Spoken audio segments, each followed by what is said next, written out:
Tu es maman, fatiguée, à bout de souffle, et tu rêves juste d'un tout petit peu de calme.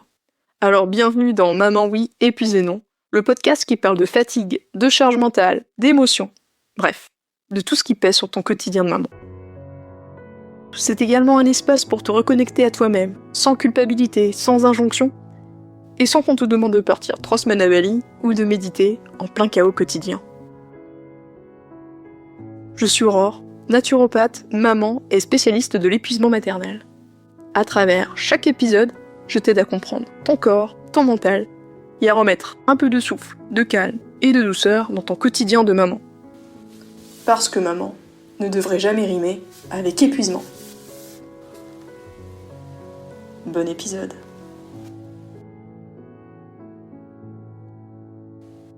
Alors déjà, je vais te demander de respirer. Voilà. Si tu m'écoutes aujourd'hui, c'est sans doute parce que tu es fatigué. Alors pas une petite fatigue, hein, non. Une fatigue profonde. Une fatigue qui ne s'en va pas, même quand tu dors. En gros, tu te lèves le matin et déjà, tu sais que tu as zéro énergie, que tu tiens parce qu'il faut tenir, mais qu'à l'intérieur, t'as juste envie de crier « pause ». Et pourtant, tu continues. Tu donnes tout.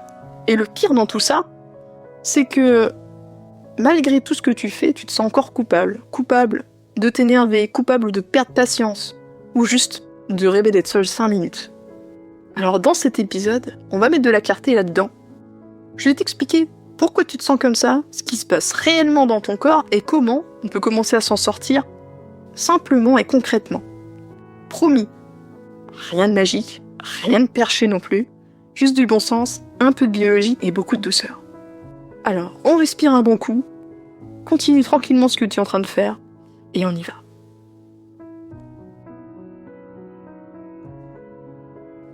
Alors déjà, peut-être que ça t'arrive à toi aussi, par exemple, de te réveiller fatigué, même après 8 heures de sommeil. De sentir que chaque bruit, chaque « maman » te tape un peu sur le système, tu vois. De saturer à 18h au moment du tunnel du soir. Alors ça, rassure-toi déjà, c'est toutes les mamans qui sont concernées. De t'énerver, de culpabiliser, puis de t'énerver d'avoir culpabilisé.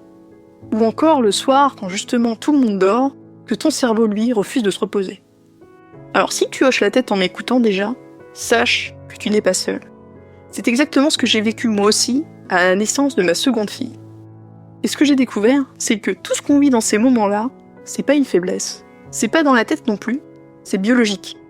C'est simplement ton corps qui va s'adapter, mais qui va s'adapter un tout petit peu trop bien. Pour t'expliquer, ton corps il fonctionne comme une voiture, avec 2 pédales. Il a une pédale accélérateur et une pédale de frein. L'accélérateur, il va t'aider à agir, à réagir, à gérer. Il va gérer le stress, etc. Et on a également la pédale de frein. Alors la pédale de frein, c'est plus celle qui va te permettre de te reposer, de digérer et de récupérer. Quand tout va bien, on alterne entre accélération, freinage, accélération, freinage. Mais là, le problème, c'est que t'es resté bloqué sur l'accélérateur. Ton moteur tourne à fond, même quand tu essaies de te calmer. Et bien ça, c'est le mode survie. Et ce mode-là, à la base, il n'est pas du tout fait pour nous faciliter la vie. Au contraire, il est fait pour nous sauver la vie. Tout simplement parce qu'avant, on était encore des hommes préhistoriques ou des femmes préhistoriques, quand on croisait un tigre par exemple, du coup, c'était quand même une question de vie et de mort. Hein. Donc notre cerveau déclenchait l'alerte en disant « Attention, danger », on mobilise tout, soit pour fuir, soit pour combattre. Résultat, on avait notre cœur, enfin on a toujours notre cœur qui s'emballe, notre souffle qui se raccourcit, le sang qui file vers nos muscles, justement, pour fuir ou combattre, et surtout pour survivre. C'est le fameux « fight or flight ». Alors aujourd'hui, le problème c'est que ton tigre, le mien aussi un petit peu, je t'avoue, il a plus beaucoup de griffes. Hein. Il va plutôt s'appeler l'habillage du matin, le coucher du soir, les entre-temps, mets tes chaussures avant d'aller à l'école, etc., etc. Et du coup, lui, ton cerveau ne fait plus du tout la différence. Pour lui, tout ça, ça reste une menace. Alors, il va garder ton système nerveux en alerte, tout le temps. Et c'est pour ça que tu ressens de la tension, de la nervosité, des pensées qui tournent en boucle, et cette impression surtout d'être en alerte même quand tout est calme. C'est pas toi qui es faible, ou trop émotive, c'est ton corps qui veut te protéger. Mais alors du coup, pour te protéger de ce qu'il imagine être un danger, il va couper tout ce qui n'est pas vital. Le sommeil profond, la digestion, la concentration, la libido, les hormones du plaisir.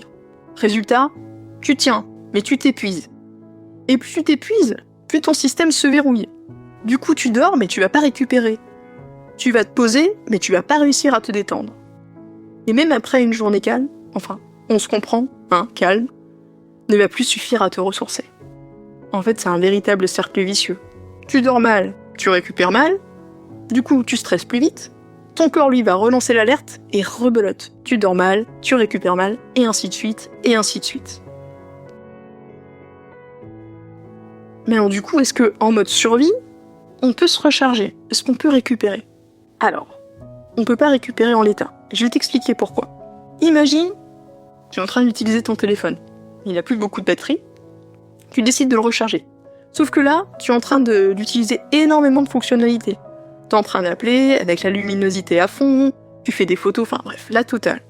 Résultat, lorsque ton téléphone il est branché, sa batterie ne va pas remonter. Tout simplement parce que son système va consommer beaucoup plus qu'il ne va récupérer. Ton corps, c'est exactement pareil. Tant qu'il reste en alerte, il ne peut pas récupérer. Et c'est pour ça que aucune méthode n'est vraiment efficace. Ni le sommeil, ni le repos, ni les compléments alimentaires, ni même les 3 semaines de vacances à Bali, même si on en rêve. Alors, avant de se recharger, ce qu'il faut absolument faire, ça va être d'éteindre l'alerte. Et c'est exactement là que va commencer la vraie récupération. Alors, il y a quand même une bonne nouvelle dans tout ça. C'est que notre cerveau, il apprend toute sa vie grâce à la répétition. En gros, si tu répètes du stress, il va devenir super fort pour stresser. Et en plus très rapidement. Si tu répètes le calme, la respiration ou la sécurité, il va devenir un expert pour se calmer, pour redescendre. Ton système nerveux, finalement, il va s'éduquer un petit peu comme un muscle s'entraîne. Et ça, c'est ce qu'on appelle la plasticité neuronale. Du coup, pas besoin d'une vie parfaite pour justement réussir à faire redescendre notre système nerveux. Même avec des enfants, une charge mentale et des journées à rallonge, on est capable de le faire un petit peu chaque jour. Comment? En passant par le corps, pas par la tête. Pourquoi? Parce que la tête, elle veut toujours organiser, elle veut comprendre, voilà, planifier, etc. Alors que le corps, lui, il a juste besoin de ressentir, de se sentir en sécurité, etc. C'est pour ça que, par exemple, respirer, s'étirer, bouger doucement, ou écouter tes sens, c'est pas juste un message de bien-être, en fait. C'est aussi un message biologique que tu envoies à ton système nerveux et à ton cerveau en lui disant « Hey, tout va bien, tu peux te relâcher ». Alors maintenant, ce que je te propose, ça va être de faire un petit exercice de respiration ensemble. Lorsque tu te sentiras prête, je te propose de poser tes 2 pieds au sol, de relâcher tes mâchoires et de respirer. On va inspirer par le nez pendant 4 secondes. Et ensuite, on va expirer par la bouche pendant 6 secondes.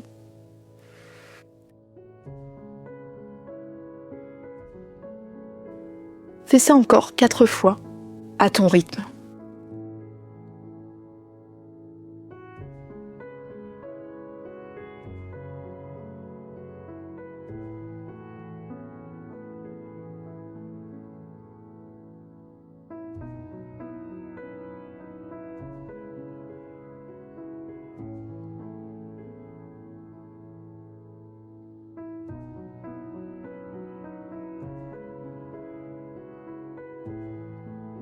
Là, ce que tu viens de faire, c'est de donner à ton corps un mini signal de sécurité. C'est petit, mais c'est super puissant. Justement, à ce moment précis, ton cerveau il vient de comprendre qu'il peut ralentir. Donc c'est super important.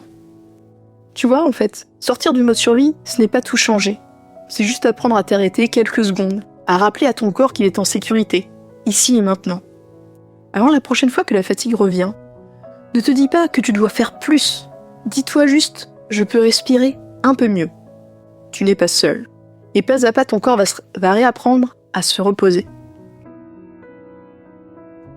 En réalité, tu n'es pas fatigué. Tu es en train de revenir à la vie. Maman oui, épuisé non. À très vite pour le prochain épisode.